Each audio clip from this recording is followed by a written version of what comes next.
sujet ce soir, je vais parler des sorcières et de l'époque de la chasse aux sorcières. Je pouffe. Voilà. Donc je vais principalement vous montrer des images et parler dessus. Donc je vais apparaître en vignette, ça va être pas mal non plus. Donc qui a le contrôle de l'écran? J'ai lancé. Voilà. Bon Ouais. J'ai réussi cette fois-ci. Voilà. Bien donc moi je vais parler donc de la chasse aux sorcières. Alors je sais qu'en général quand j'évoque ce sujet, il y a des gens limite qui kiffent, on va parler torture et BDSM, et ben c'est pas du tout ça. Vous pouvez arrêter si voilà, c'est pas du tout ça en fait. Ce que je voudrais parler d'un aspect historique qui a touché quand même mine de rien tellement de femmes. Qui a tué tellement de femmes que beaucoup de personnes utilisent le mot génocide, ce qui n'est pas un petit mot. Donc voilà, qu'est-ce que c'est que cette histoire de sorcière? Alors pour moi, ça a été une recherche pendant plusieurs années où j'ai lu beaucoup de bouquins ayant trait au sujet. Et donc, je vous donne ce soir la synthèse de ce que j'en ai retiré. Puis après, je suis passée à d'autres sujets. En tout cas, voilà ma synthèse à moi, qui est une synthèse de béotienne, mais ça m'a beaucoup touché de travailler sur ce sujet-là. Je l'ai appelé La réalité des quenouilles, tout simplement en référence à un livre majeur d'un livre de lutte qui a été écrit par des femmes au plus fort de la répression. J'en parlerai tout à l'heure plus en détail. Donc voilà, la réalité des quenouilles. Alors c'est quoi cette histoire de sorcière? Bien, tout simplement, c'est l'histoire non pas de magie, c'est simplement l'histoire de règlement de compte, l'histoire d'un outil créé par des gens, je pense, dont le psychisme était complètement détraqué. On ne peut pas dire ça autrement. Et la particularité, c'est que ça a suscité un élan énorme de haine, de persécution, etc. C'est une sorte de point Godwin du Moyen-Âge. Donc voilà, on va s'enfoncer dans les choses tristes, et puis on en tirera certainement peut-être pas mal d'espoir et peut-être un peu de force dans nos choix de société. Donc voilà, on va passer à la diapo suivante si tu veux bien. Non, attends. Du coup. Hop. Non. Ouais, ça manque de synchronisation. Manque de synchronisation par la team interview et ses 3 souris. Et du coup, je clique sur le mulot, il n'y a rien qui change. Je suis handicapé. Tu scrolles pas tu peux pas scroller le mulot? Ouais, mais celui qui est derrière, en fait, je fais poète et ça passe pas. Voilà. Ah Poète, si, ça vient de bouger un petit peu. Voilà. Ah. Donc Est-ce que tu peux me passer la page suivante, s'il te plaît, à ce moment-là? Voilà. Hop. Voilà. Donc voilà. Après, du coup, il faut que je fasse la même chose pour les gens qui nous regardent et je... T'as une diapo en tiens, là, c'est un peu trop... Donc voilà, la chasse aux sorcières a commencé au Moyen-Âge. Donc je vous rappelle que c'est un outil de répression au service du pouvoir. C'est très important d'avoir cette idée-là en tête. Donc, l'idée a commencé, la notion de diable, la notion de sorcière, dans le sens négatif du terme, a commencé il y a très très longtemps. Du temps des Romains, les mots sont déjà marqués, du temps des Grecs, les figures sont déjà marquées, et on peut même remonter en Mésopotamie, c'est-à-dire l'histoire d'un personnage principalement féminin et négatif. Les hommes sont aussi compris dedans, mais sous un autre aspect. Ils sont victimes de la même répression, pas autant, et sous des facettes un petit peu différentes. C'est-à-dire qu'on va par exemple parler d'un nécromancien et on parlera d'une sorcière. Hein. C'est toujours la même chose. N'oublions pas que les femmes sont des putes et les hommes sont font du grand œuvre. Mais cet aspect est toujours le même. Donc nous, on a des documents qui sont avérés sur notre société telle qu'elle est. C'est-à-dire, c'est pas les Romains, là on parle de Moyen-Âge. Donc on a une première date qui est 1233. Donc ça commence à ce moment-là avec une première bulle qui évoque le nom des sorcières et qui dit qu'il faut combattre les sorcières. Je rappelle qu'une bulle est une sorte de décret. C'est un décret, mais émis par les religieux catholiques. Ça va susciter immédiatement une répression qui va être orchestrée pour souvent des intérêts personnels. Notamment, il y a le premier inquisiteur. Donc l'inquisiteur, c'est le grand juge suprême de la religion, du tribunal religieux. Il y a un inquisiteur qui va décider, après s'en être pris aux paysans, qui va décider, donc là pour le coup on est toujours en 1233, c'est dire à quel point ils se sont saisis de l'histoire, de s'attaquer aux riches afin de récupérer des terres, des titres, etc. etc. Donc ce monsieur s'appelait Conrad de Maubourg, j'en reparlerai plus tard. Lui, il est allé, il a même eu des révoltes contre lui, hein, tellement il est allé loin. Et puis s'attaquer à un comte qui s'appelait Henri II de Saint. Et donc en Allemagne, il l'a accusé de sorcellerie. Et le gars, lui, il avait quand même un petit peu de pouvoir, donc il a convoqué donc un synode, c'est-à-dire une réunion de boss catholiques pour le défendre. Et voilà. Et ce qui fait que le grand inquisiteur, lui, a dû dire bon, bah, ça suffit maintenant, ok, je me retire. Alors, ce qui est marrant dans cette histoire, ce qui est marrant entre guillemets, c'est que le comte, il n'est pas resté là. Donc, lui et ses potes chevaliers, bah, une fois que le gars avait dit, bah, c'est fini, je vous poursuis plus, ils l'ont arrêté, ils l'ont attendu dans un coin sombre et ils l'ont tué. Voilà, pof. Ça, c'était déjà une première rébellion, mais après, c'est comme les microbes, ils se sont adaptés. Ils se sont tellement bien adaptés qu'entre 1307 et 1311, donc vous voyez, ça fait quand même 70 ans de différence. 70 ans plus tard, ils se servent du même outil pour détruire en l'espace de quelques jours l'ensemble de l'ordre des Templiers. Le gars qui a fait ça, c'est Philippe le Bel. Et il décide à un moment que les Templiers sont... il constate que les Templiers ont trop de pouvoir, il en a peur, il est fauché, il veut l'argent des Templiers, donc il monte un truc, exactement un scénario de film, il fait arrêter tout le monde en une nuit, quasiment.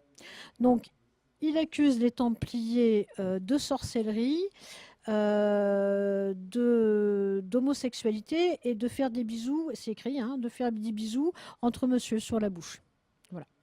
Et moi je dis ça, mais en fait c'est le terme exact, c'est s'embrasser sur la bouche avec leurs confrères. Voilà. Donc pour ça, tout le monde va être torturé, brûlé, et tout le monde est enfermé, torturé et brûlé, et c'était plié. Depuis, les gens pensent qu'il y a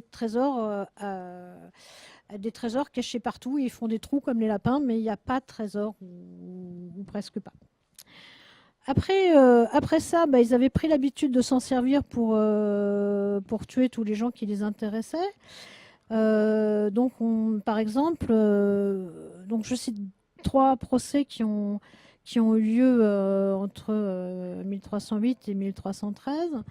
Donc un évêque de Troyes qui est accusé d'avoir fait des poupées de cire et tué par magie la reine de France, n'importe qui, Jeanne de Navarre. Il a empoisonné sa mère aussi, Blanche d'Artois. Pouf pouf. On recommence avec Enguerrand de Marigny qui est accusé d'avoir fait des poupées de cire. Lui aussi, ça devait être une promo chez les ciriers pour obtenir la mort du roi. Hop, a priori, il a raté. Et puis, du coup, on continuait avec la famille d'Artois qui devait avoir des trucs qui intéressaient les autres, puisqu'elle est accusée aussi de fabriquer des poupées de cire, mais surtout des filtres et des poisons.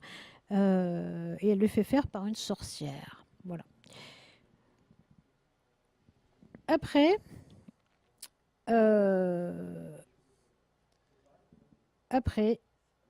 excusez-moi, voilà, en 1326, le pape Jean XXII autorise officiellement la procédure inquisitoire, c'est-à-dire toute la procédure d'un procès religieux contre ce qui est définitivement appelé les sorcières.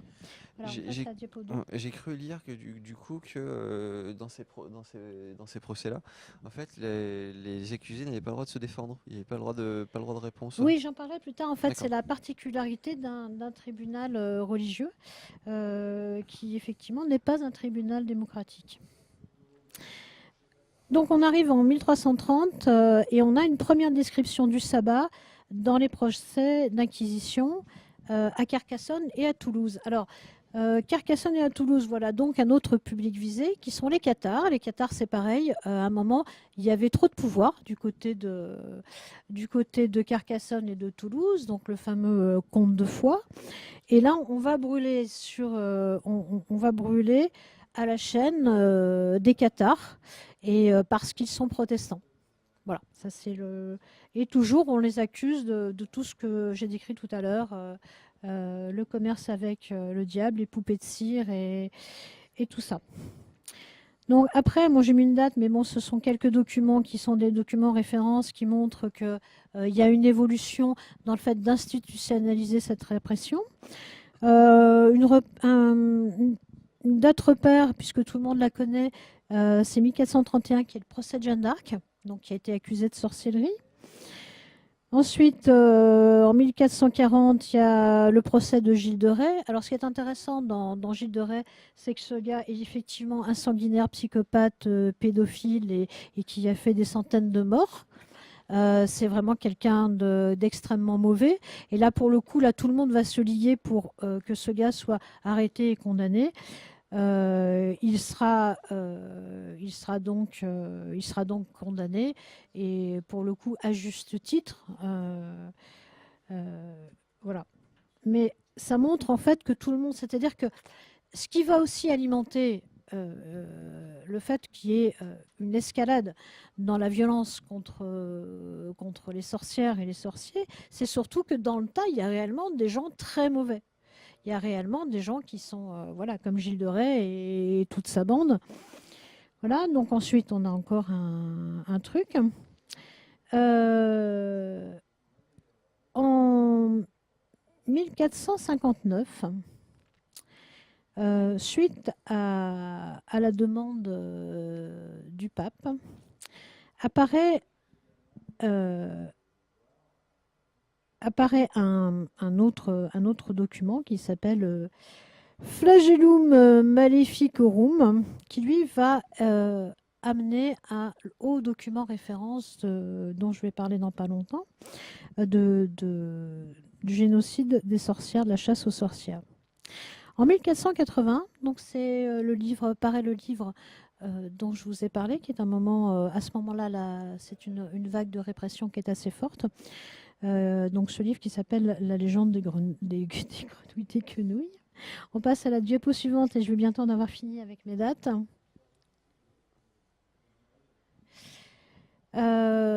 Donc voilà les dates. La date la plus importante, c'est 1484. Le pape Innocent VIII qui donne aux inquisiteurs tout pouvoir contre les sorcières. Ce pouvoir, il va le donner notamment à deux hommes qui, en 1486, donc un qui est un peu un prétexte, mais l'autre, c'est Henri Historicis, qui va écrire le Malleus Maleficarum, c'est-à-dire en français le marteau des sorcières, qui est à vomir, qui est un livre qui va donner le mode d'emploi pour toute la procédure contre les sorcières et qui va fixer l'image de la sorcière. J'en parle plus tard, là aussi. Ce bouquin est tellement dur et néfaste qu'il est interdit quelques années après sa publication, c'est dire. En 1520, on a la fin de la première vague de persécution. On a une deuxième vague de persécution de 1550 à 1650. On a l'apparition d'un livre plus généraliste qui s'appelle De la démonomanie des sorciers par Jean Bodin, qui lui est un avocat.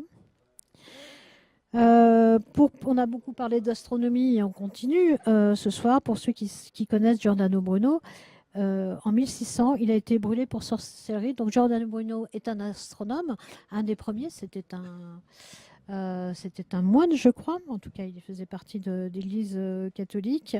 Et il a évoqué l'idée d'une possibilité de la pluralité des mondes. Ensuite, juste après, vu qu'ils étaient chauds, en 1633, c'est le procès de Galilée.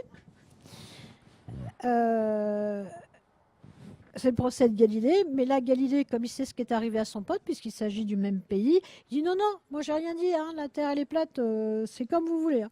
Et donc voilà, donc avec la fameuse phrase qu'on connaît tous, c'est-à-dire à la sortie de son procès, il dit et pourtant elle tourne.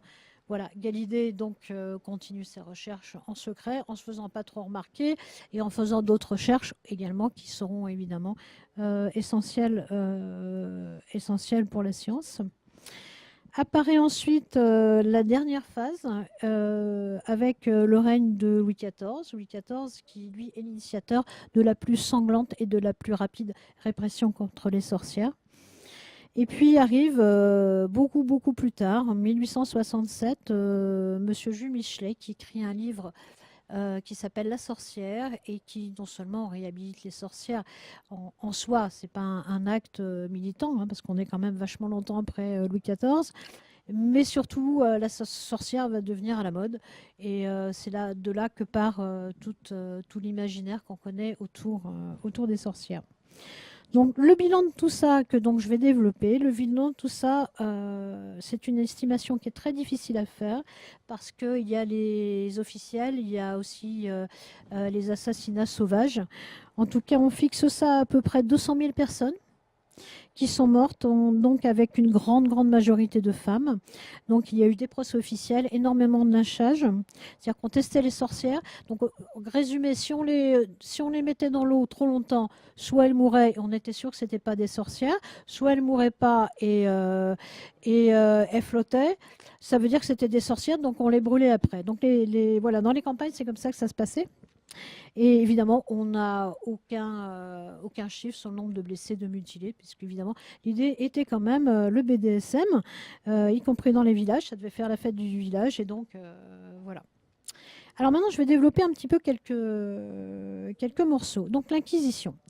Qu'est-ce que c'est que l'Inquisition? L'Inquisition, c'est un tribunal religieux qui sera utilisé au travers de l'histoire pour des intérêts tout à fait habituels, c'est-à-dire on pourrait croire que le tribunal religieux sous l'autorité du pape, oui, mais pas que. C'est-à-dire des fois c'est lui, des fois c'est pas lui, des fois ça arrange le roi, des fois ça arrange pas le roi, des fois ça arrange un roi contre l'autre. Donc typiquement la répression contre les protestants ou contre les cathares. Voilà, donc les groupes de victimes donc, dans l'histoire sont bien identifiés, donc les cathares, les juifs, parce que je vais vous faire court, je ne parle pas de l'Espagne avec Torquemada, mais voilà, là ça a bien cogné aussi là-bas, donc les juifs, les protestants, les pratiquants de l'ancienne religion, dont je parlerai après, les templiers, et puis en grande majorité, et entre autres ceux qui ont été victimes de procès sauvages, on va dire, ce sont les guérisseurs, les sages-femmes, les rebouteux du coin, etc. On passe à la diapo suivante. Voilà. Donc les outils de la répression. Eh bien, ça va être d'abord les notions qui sont posées, c'est-à-dire la notion de diable, la notion de commerce avec le diable. Qu'est-ce qu'un diable? Parce que il faut le nommer. Est-ce qu'un diable, il a une queue fourchue ou pas, etc. Là, on est au travers de l'histoire. Donc le diable, on sait que la figure du diable évolue, en fait, et certains historiens ont travaillé sur l'image du diable. En fait, ce qui est marrant, c'est qu'à chaque fois qu'il y a un truc à la mode, à chaque fois qu'il y a des trucs de jeunes dans l'histoire, et ben, d'un coup, ça devient le diable. Donc, par exemple, typiquement au Moyen-Âge, les rayures ont été à la mode par les jeunes. Donc, du coup, c'est devenu un truc diabolique. Et après, ça a été l'inverse. Voilà, c'est ça qui est marrant. Ensuite, on a évidemment la bulle d'1908, donc le décret d'1908 qui autorise la répression massive, le malleus magnificarum dont j'ai parlé, et puis tous les petits écrits que j'ai cités, enfin les petits écrits. Voilà. Donc on va passer à la diapo suivante. Donc Grégoire IX, hein, ça c'est le premier à poser les choses. Et Innocent VIII. Alors Innocent VIII, ce qui est marrant quand même, c'est j'ai eu l'impression quand je lisais ça, de lire quelque chose une histoire, un polar extrêmement sordide. Et j'ai vraiment eu l'impression quand il a donné tout pouvoir aux deux écrivains dont j'ai parlé tout à l'heure pour écrire le Malleus Maleficarum, on se demande, enfin c'est le pape, il y a deux pélos, et il leur file tous les pouvoirs. Et on se demande jusqu'à quel point ils ne se sont pas inventés un jeu malsain et pervers qui aboutit à ça. C'est-à-dire que les historiens s'accordent sur le fond de perversité de tout ça. C'est pour ça qu'il est aussi fascinant, c'est-à-dire que au-delà de la politique, on a un fond qui est complètement nauséeux. Les humains sont toujours foutus sur la gueule parce que c'était l'autre qui l'avait embêté, puis l'autre il lui voulait son trésor. Mais là, ça part toujours de sexe glauque, parce que le sexe est mis en avant toujours, toujours, toujours. Voilà, on a l'impression de mettre les pieds dans un marécage putride. Et à la tête de ça, on a deux papes qui ont quand même été bien, bien appliqués. Ces deux papes-là. On passe à la suivante. Alors, qu'est-ce que c'est que ce fameux livre? Eh bien, c'est un tutoriel. C'est-à-dire qu'on explique ce que c'est qu'une sorcière, on explique comment la condamner, et comment la torturer, et comment mettre en scène tout ça. Alors, comment on fait? Déjà, un tribunal religieux n'est pas un tribunal démocratique. Donc, pour répondre à ta question, c'est l'accusé est accusé, il se pointe et on va lui prouver qu'il est accusé. On va dire, tu es accusé. Il n'y a pas moyen de se défendre, il n'y a pas d'avocat. Il n'y a pas d'avocat, on dit, vous voyez, il y a ça, ça, ça, ça et ça et ça. Tu es coupable. Voilà. Oui, et puis c'est aussi le mode, si tu réponds oui, bah, c'est que tu es coupable, et si tu réponds non, c'est que tu l'es aussi, quoi. Voilà, alors dans le Dans cas ce des champ, sorcières, donc l'idée en fait, c'est toujours les torturer, de les torturer et de mettre en scène la torture. La principale chose, c'est d'aller trouver la marque du diable. La marque du diable est un endroit sur la personne qui est insensible.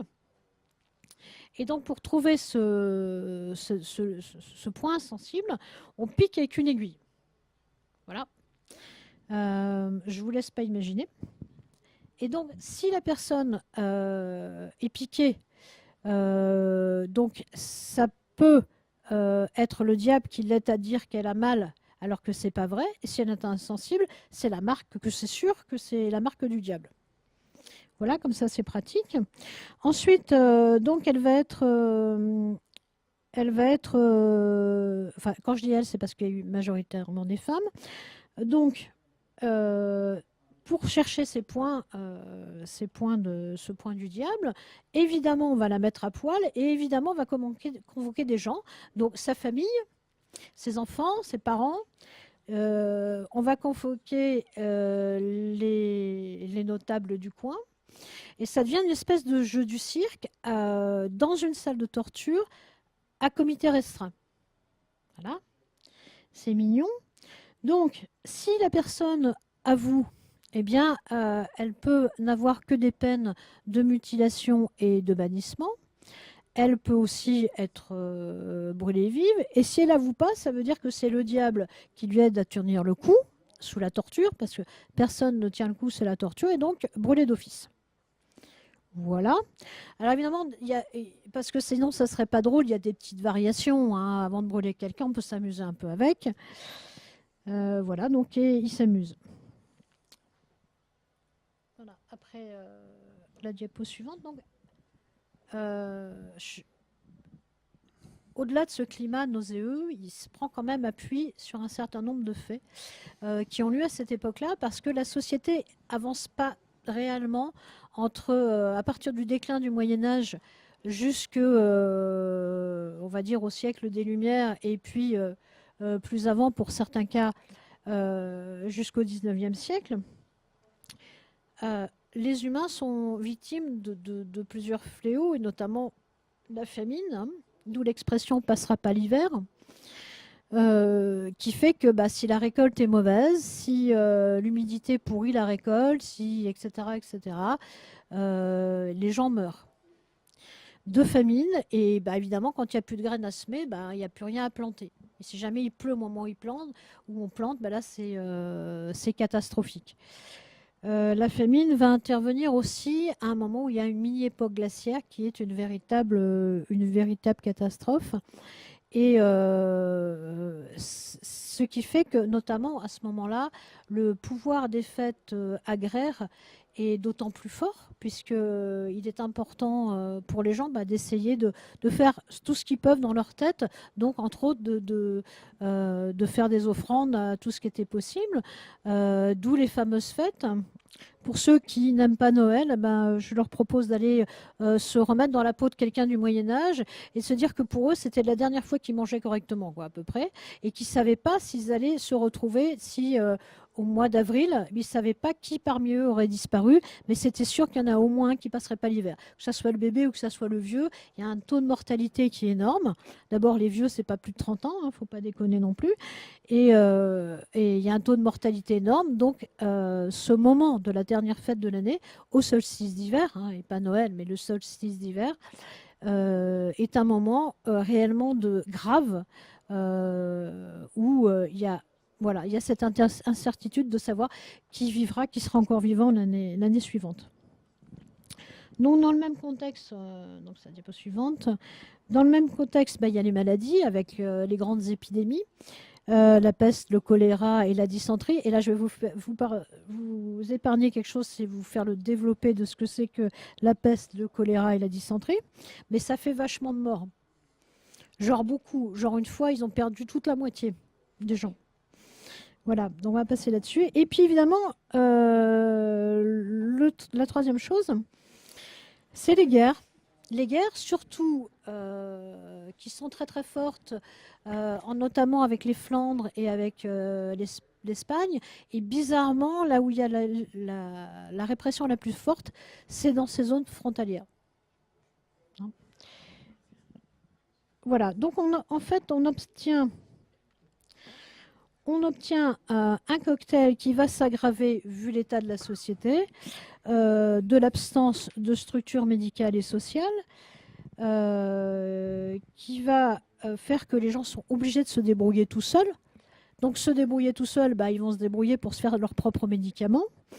Ils vont se débrouiller comme ils peuvent. En fait, ils n'ont rien, ils sont livrés eux-mêmes. Et surtout, ce qui va ressortir de tout ça, c'est énormément de peur. Parce qu'effectivement, la peur du loup vient non pas des loups qui attaquent toujours tout le monde, c'est pas vrai, mais vient d'un moment de grande famine où les loups, les gens ont eu peur des loups parce que les loups, ils sont venus manger ce qu'ils pouvaient.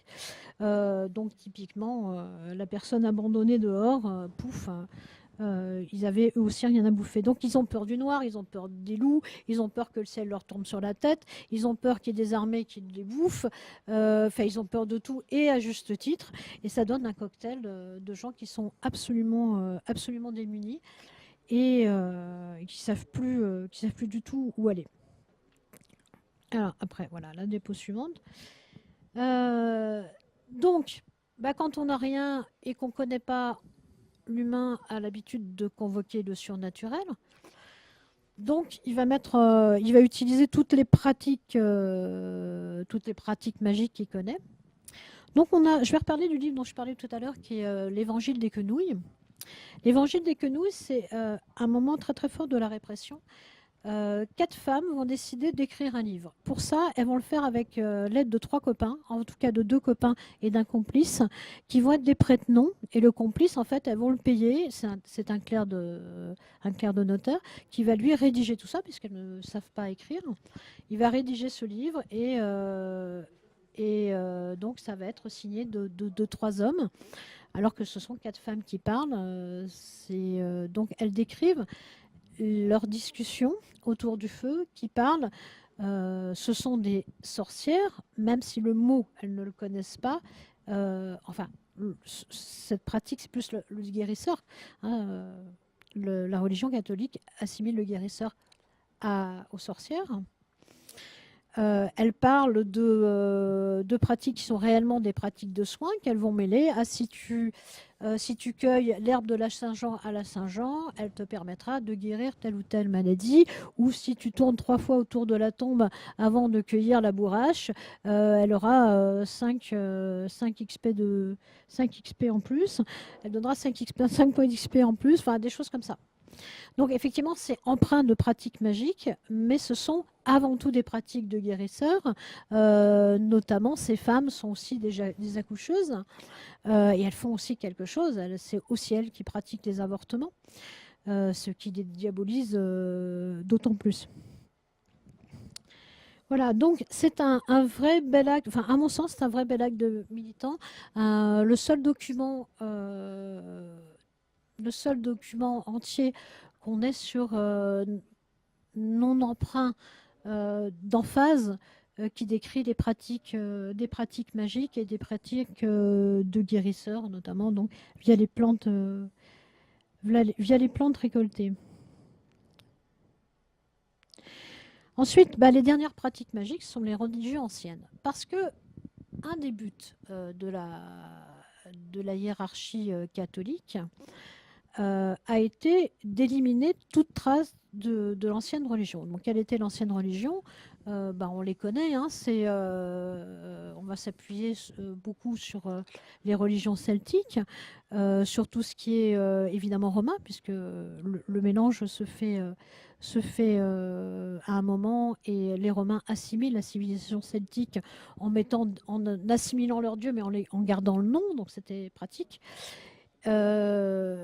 Et donc, tous ces dieux anciens, en fait, il est important de les éliminer. Donc, la religion, les catholiques vont faire un truc qui est assez, c'est-à-dire assez efficace, on va dire. C'est-à-dire que là où il y avait un arbre sacré, ils ont mis une chapelle.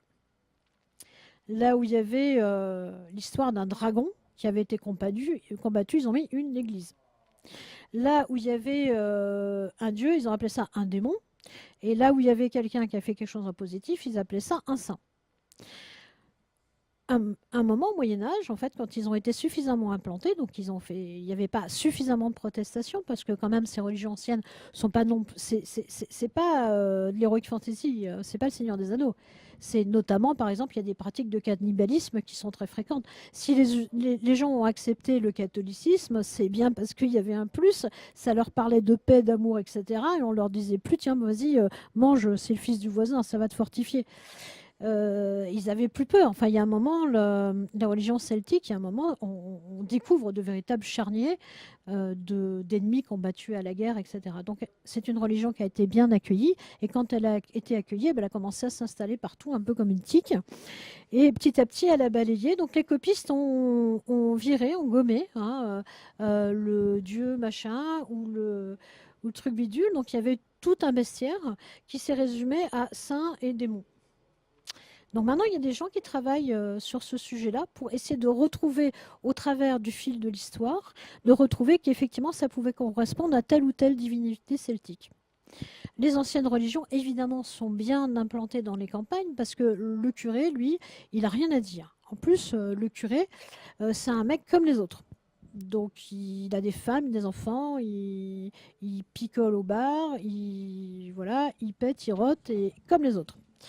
Donc il n'apporte rien en plus, à part un discours. Mais le discours, quand il y a la famine, quand c'est la cata, ça ne suffit pas. Donc en fait, les gens vont continuer leur pratique magique avec tout ce qu'il y a de positif et de négatif. Effectivement, on peut toujours sacrifier un poulet, ça fait du sens, ça fait un rituel fantastique et ça fait à bouffer le dimanche.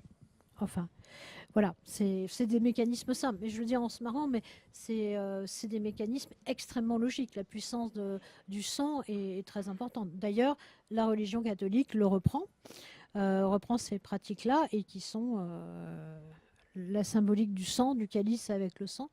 C'est pas eux qui l'ont inventé. Je suis pas trop fan de la religion catholique ancienne, au cas où vous n'auriez pas remarqué. Mais j'en ai autant au service des autres. Mais c'est pas cette histoire-là que je raconte. Alors, apparaît là-dedans un gars qui apparaît Louis XIV. Au début de son règne, Louis XIV, il a de grandes visions. Et il veut réformer profondément la société. Et il en a besoin. Et la société, d'une certaine manière, en a besoin. Mais d'une certaine manière, ça aurait pu être fait de 1000 autres façons, mais ça a été fait évidemment dans le sang, le dommage, la haine et tout ce qui est négatif. Comme nous, les musulmans, on sait bien faire. Et de fait, Louis XIV a effectivement transformé la société à tel point que les bases de notre société prennent quand même vachement racine sur ce qu'il a posé. Donc la chasse aux sorcières a été un des outils essentiels pour Louis XIV. Le but de Louis XIV était de faire disparaître le pouvoir des femmes. Le pouvoir des femmes, qu'est-ce qu'il donne? En fait, il donne la prépondérance à la cellule familiale. Il va donner, et c'est là où effectivement il y avait besoin de changement, les gens s'affrontent entre familles et non pas entre groupes constitués. En tout cas, personne ne se bat pour la nation, ça c'est clair. Louis XIV, lui, ce qu'il veut, c'est conquérir l'Europe. Et lui, il a besoin de soldats. Pour avoir des soldats, il va falloir qu'il utilise quelque chose et il va utiliser la religion pour mettre l'homme, le père de famille, comme seul représentant. C'est-à-dire, grosso modo, le père de famille est dans un premier temps obligé, les hommes sont obligés d'aller à la messe. Là, ils vont rencontrer ces curés qui auparavant étaient exactement comme les autres, donc avaient des enfants. Et d'ailleurs, dans les archives judiciaires, on retrouve autant de délits de crimes commis par les prêtres que par les autres. Donc c'est vraiment le signe qu'ils sont totalement intégrés à la société. Il y en a même qui sont analphabètes. Louis XIV, il fout tout le monde au séminaire, il met tout le monde à l'école. Après, il les renvoie à l'église, ils font des serments, il convainc les mecs que les femmes, c'est vraiment des putes et qu'on n'a plus qu'à les battre. Et c'est ce qu'ils font. Et du coup, les garçons ne suivent plus leur mère. Et Louis XIV a des soldats prêts à être endoctrinés et qui sont déjà pré-endoctrinés parce qu'évidemment, sous tous les aspects, ça impacte. Et effectivement, être auprès d'une femme, c'est être déjà un moins que rien et un homosexuel. Donc ça aussi, ça vaut la peine de mort. Donc voilà. Et là, il me reste 15 minutes pour faire 3 heures de débat. Je ne peux pas continuer. Donc voilà, là, j'ai fait le résumé. Et je ne suis pas loin, effectivement, de la fin. Il reprend. Hein, on sait ce qu'est devenu notre société qui est où en ce moment, on se bat pour quelque chose de tout simple. C'est juste l'égalité des hommes et des femmes. Et pourtant... voilà, il n'y a pas de raison qu'on fasse la différence entre un homme et une femme par rapport à ses capacités. Il n'y a aucune raison. Il y a longtemps que la science a évacué le moindre doute. Et la connerie humaine fait que ce fameux livre qui a été renié quelques années après sa sortie, le Malleus Maleficarum, il a été réimprimé et réimprimé et réimprimé. Il a servi donc à la dernière phase de répression, donc celle de Louis XIV, celle qui était la plus sanguinaire, où là vraiment les villages ont été décimés à tel point qu'à un moment il a fallu arrêter parce qu'il n'y avait plus personne pour soigner les gens, forcément. Les femmes mouraient en accouchant parce qu'il n'y avait plus personne pour accoucher et les familles se retrouvaient sans mère. Évidemment, tout ça fonctionnant sur la délation et sur l'accusation, eh bien, voilà, les rivalités familiales, les rivalités de voisinage, la convoitise, fait qu'il suffisait de dénoncer pour décimer la famille entière.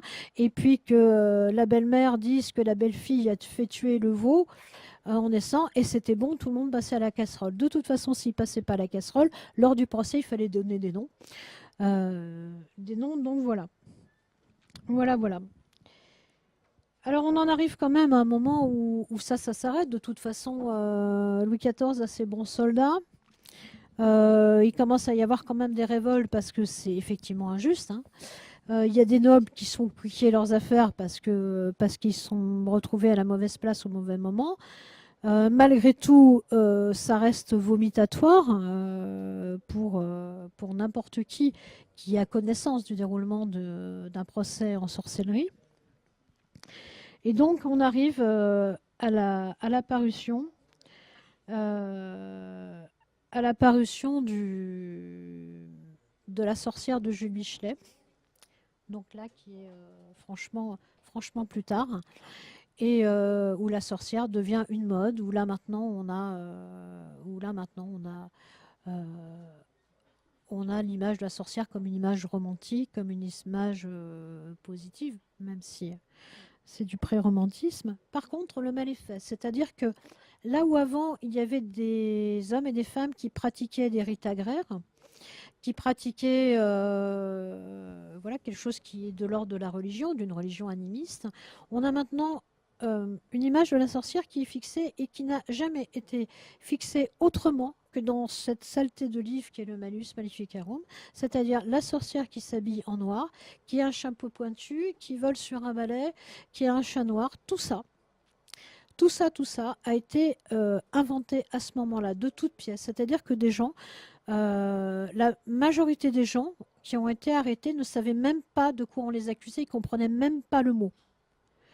Je veux pour preuve un groupe en Italie. Il y a un monsieur qui s'appelle Karl Ginsberg qui a travaillé dessus, sur ce cas particulier, qui est un rite agraire de récolte où donc là il s'agit d'hommes qui se mettent en transe, qui devaient prendre des petites herbes magiques, des champignons, je ne sais pas quoi, mais en tout cas ils se mettent en transe et donc ils s'imaginent se battre entre villages de façon en joute les uns contre les autres pour après se battre contre la nature qui ne voudrait pas que la récolte suivante soit fertile. Donc ils s'imaginent voler sur des balais, etc. Forcément, le jour où il y en a qui sont tombés dessus, d'abord les gars, ils n'ont rien compris. Ça se pratiquait depuis des siècles et des siècles. C'était la fête du village. Et c'était la fête du village, et avec toute la tradition, les jeux, le village en liesse, etc. Et ils sont tous retrouvés zigouillés et accusés de sorcellerie. Ils ne comprenaient pas. En plus, comme c'était des gens frustres avec peu de connaissances, ils ne comprenaient rien du tout. Donc ils ont même été accusés d'être eux-mêmes des démons, tellement ils parlaient comme des gens bourrus. Et, et ça les a mis en colère, mais ça a été une boucherie. Voilà. Donc c'est aussi un livre à lire. Évidemment, les chauves-souris, ça fait partie du packaging. Le chaudron, bah évidemment, de toute façon, à l'époque, une casserole, c'est un chaudron, donc c'est quand même assez facile. Voilà. En tout cas,